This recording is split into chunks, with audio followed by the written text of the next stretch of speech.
So for today, I want to look on three ways in which communication with your patient can actually help to build trust with the patient.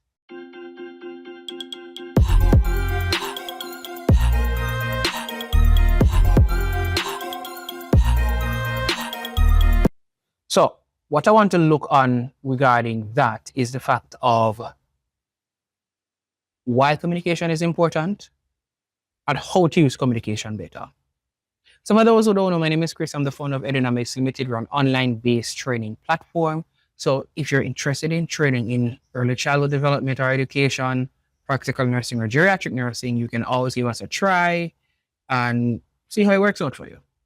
Now, let's look at the three ways how better communication and ways to communicate with patients to build their trust. Now, let's play a scenario out right now for everybody. Just pause and just think about this. You're in writhing pain and you go to a health facility or you go to a clinic or you go to a doctor and you're there and the doctor comes to you or the nurse comes to you and says, "Why are you making so much noise?" What's the first thing that pops up into your head? And if you want to leave it in the comment, no, don't leave it in the comment. Please don't leave it in the comment. But I know 99% of Jamaicans are going to be upset. Why? You're in pain. And then the response that they're asking you for don't make no sense. The question they ask don't make no sense. It is like you're walking and you walk your toe and then someone says, "That did hurt?" Yeah. So let's look at how communication as a nursing person can allow you to have better trust and relationships with your patients. Let's look at that. The first point I want to look on is listen before you respond. A lot of us don't do that. I'm guilty of it in most cases. We come in with a preconceived notion of a situation. So we don't listen and basically we don't give them the chance to talk. Sometimes I know we have a lot of work to do. I know persons have a lot of work to do when they're doing their jobs. And we just want to get the task done, do the charting, do the documentation, feed the patient, clean the patient, all of that to just get the thing out of the way. But the first thing that you need to understand is that when it comes down to us as humans, being valued is important. So listening, and why I say listening is important, sometimes you will pick up a lot of key details from what they say. So listening plays a very crucial role. Listen and not just hear, but listen. Listen to the tone. Listen to what they say. Listen to how they're saying it, because that is where the information will come from. And not just listen mindly and just be looking. All right. How do you think that you caused that to happen or that may have happened?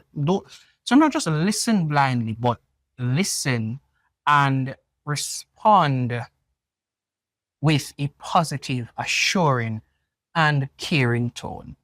All right? So you want to show them that you understand. Number two, I should say, pay attention to nonverbal cues. A lot of persons have Jamaicans, I think it's just everybody, they call it tics. Not the bug, but like certain tics. So you have persons where something happen and they scratch their nose, or they rub the chin, or them play them ears. They have particular tics. Paying attention to nonverbal cues is very crucial, because what happens is that you may see something and it's different from what the patient is saying. That's why I say you need to listen. But you may also see something that is different from what the patient is saying, because sometimes the patient is not able to explain the thing properly.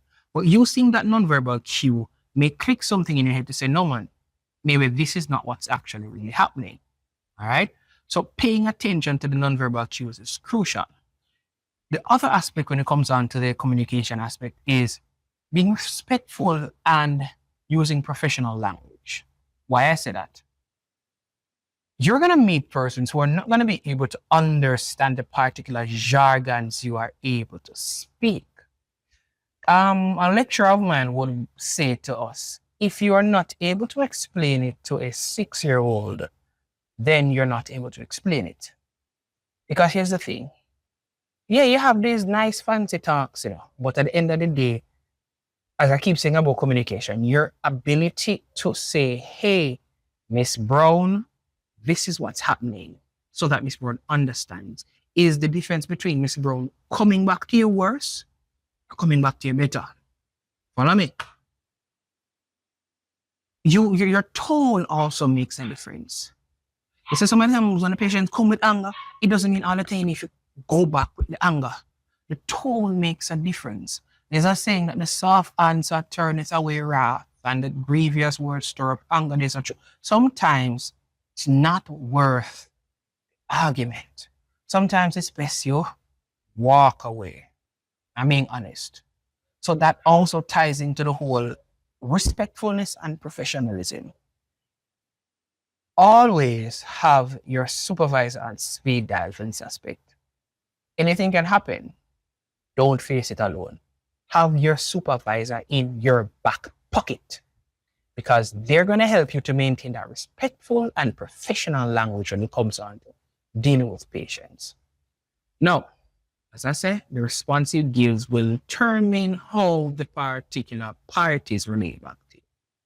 Now, here at Edunomics, our nursing programs help our students to build the practical skill sets that they need to go out into the world and do what they need to do.